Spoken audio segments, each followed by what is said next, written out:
Okay. Three things on the menu today for day 12. Technically, I already missed a day. Okay, so today's question for the challenge is what kind of musics or sounds help you get work done?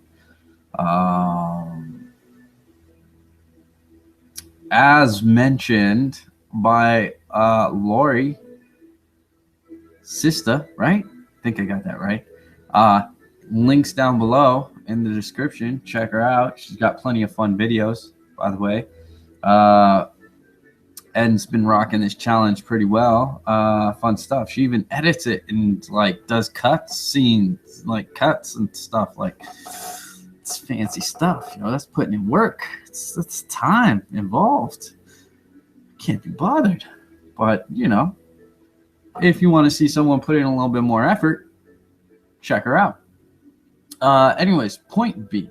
What she brought up was what does that mean? Like work.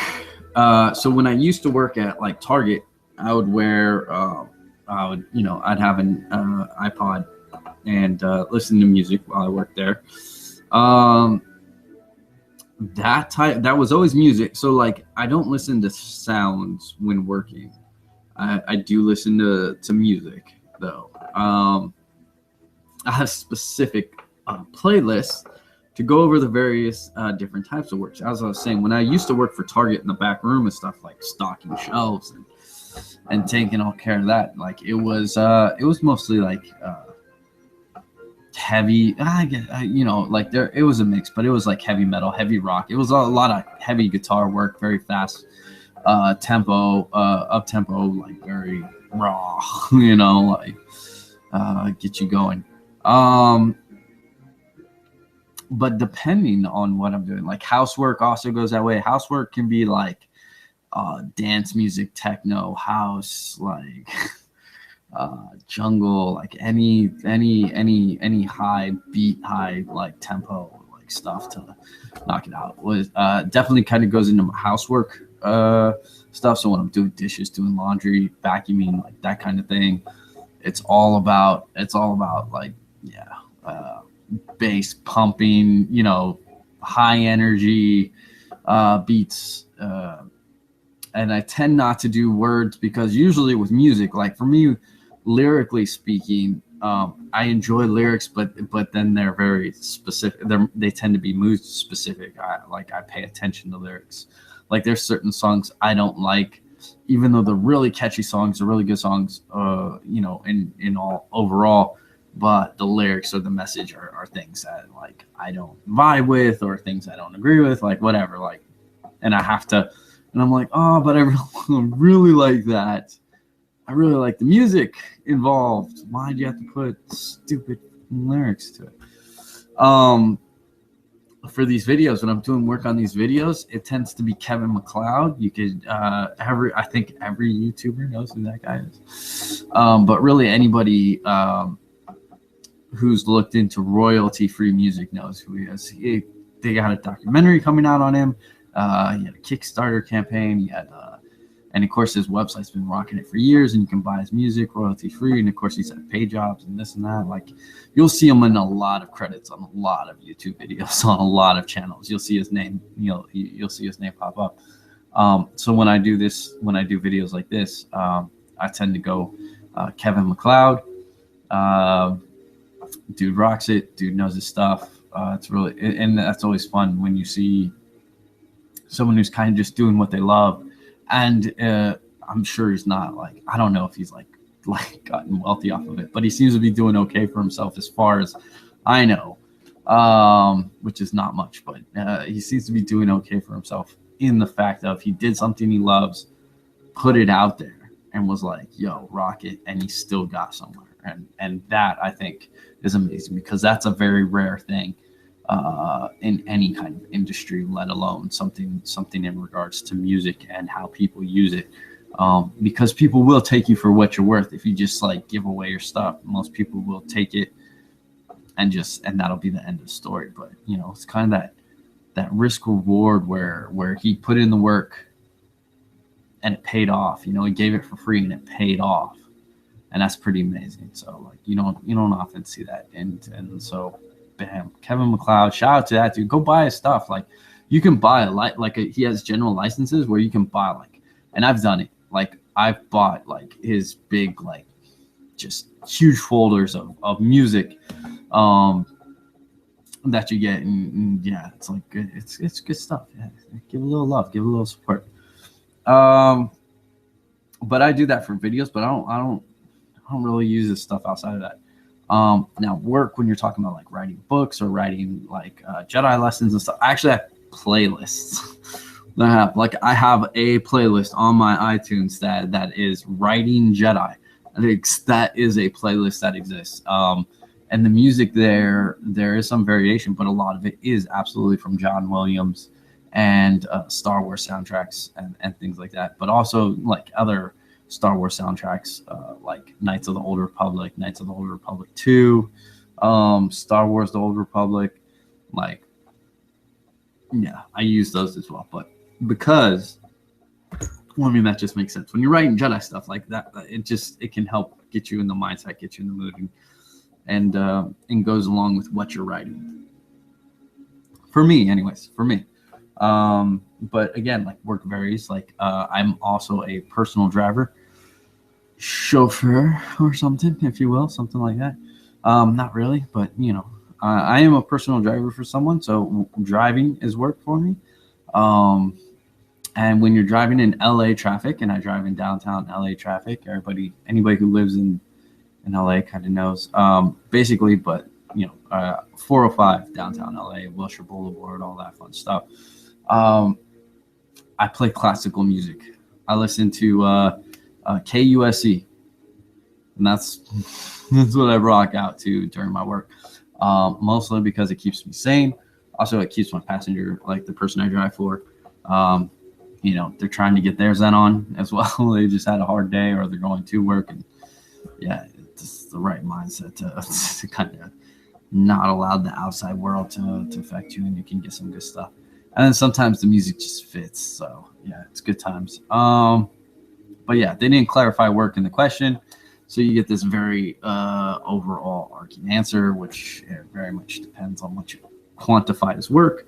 And then where you go from there. Yeah, it varies for me. Like I said, I have different playlists, and they are very clearly named. If anybody like downloads my playlist, it's very clearly named. The stuff, things. I mean, like some things are for me. Like I have this character called Banyan, and personal things where I just write like stupid little short stories. Nothing good, nothing fancy, nothing out there, nothing that will ever get out there. But I do have a playlist for that. So yeah, and that's specific music. I won't get into that. So yeah, so that's the question. That's the end. That's the blah, and you can be on your way. If you're interested about the California Jedi Gathering, here's my thing. It was good. Just hands down. The organizer, Kyan Tatak of California Jedi, she did a really great job organizing it. She did a great job finding a place and a location and getting it all settled by a certain time frame and getting everybody taken care of. There were challenges, but nothing on her, like there was nothing like she could do about those. Those are things outside of her realm of control. And even still with those challenges, not only did she meet them well, but they were handled really well, and it wasn't a problem. Like we were able to work around all the challenges, so really good.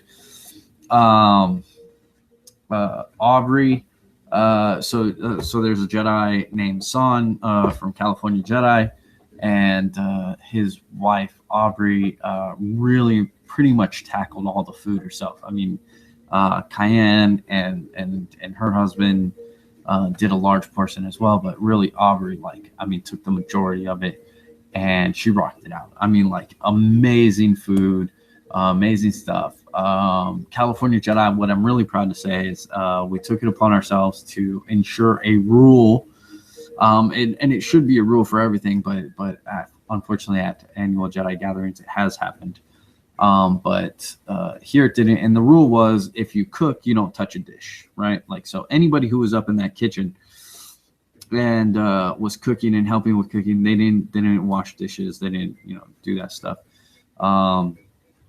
Except for Cayenne Tatak's husband, Braden, who on the last day he should have taken care of that. Anyways,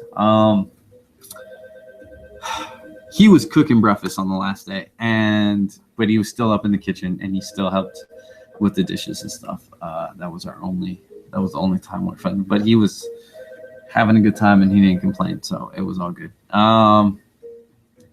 But anyway, everybody seemed to have a really good time.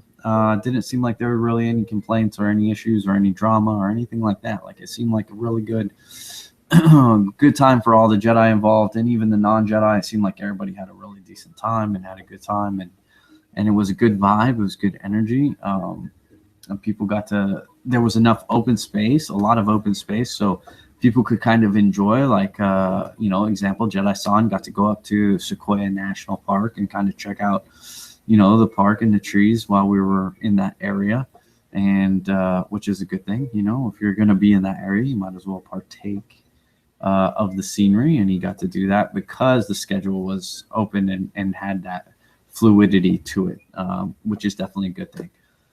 Really, the best thing I can say about these gatherings is that they reminded me of, like, the gatherings when they were first going on, which really had that very intimate feel and very like good. Like, it was free flowing. It was very organic, and everybody just had a good time. Like, nothing was stuffed down anybody's throat.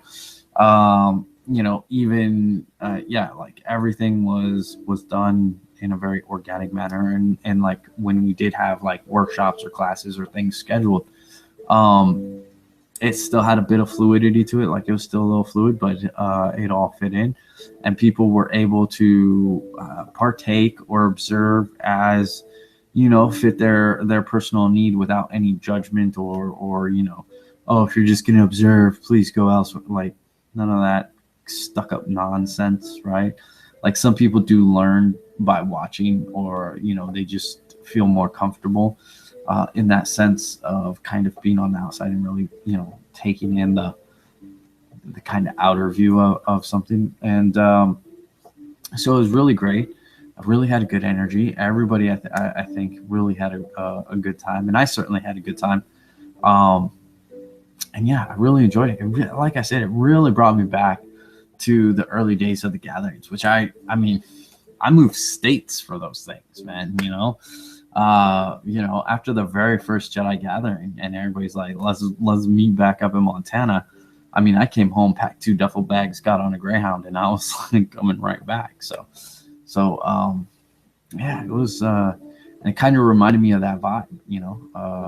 If I was able to do that again and just, like, pack 2 duffel bags and go again, I'd probably be right on top of that, But yeah, it was good. It was good. So I think that's everything. Well, I said there's 3 things, and this is the 3rd thing. So if you've lasted this long, I will reward you with the 3rd thing. I'm not sure how long I'll be doing these videos, because I'm actually thinking of using this time. There's a new project I kind of want to jump into, and it's a writing project. And when I get into a writing project, I really want to use every second. And I get really bad at it. Like, it's like when I start writing something, I can go for like a couple days without eating. Like, every second is given to that project. So I might not continue. I don't know yet. I am debating it. But I probably, yeah. Right now I'm looking at rewriting a specific book that I have out, or that I'm working on, and then kind of, working on another project, and kind of just getting back into that mindset and getting back into those projects. So I might be going that way. Yeah, we'll have to see what happens. But so I might be putting a kibosh on the thing.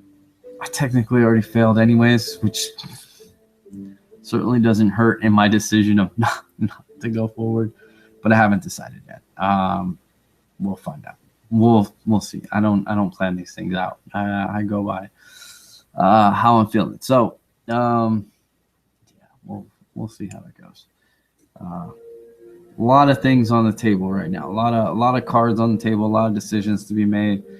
Life is kind of in a really weird place right now. So I'm gonna have to start making decisions and narrowing things down and cutting away the fat. So we'll see how that turns out and what makes the cut and what doesn't.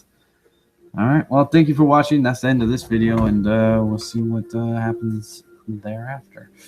Have a good one. Go be productive.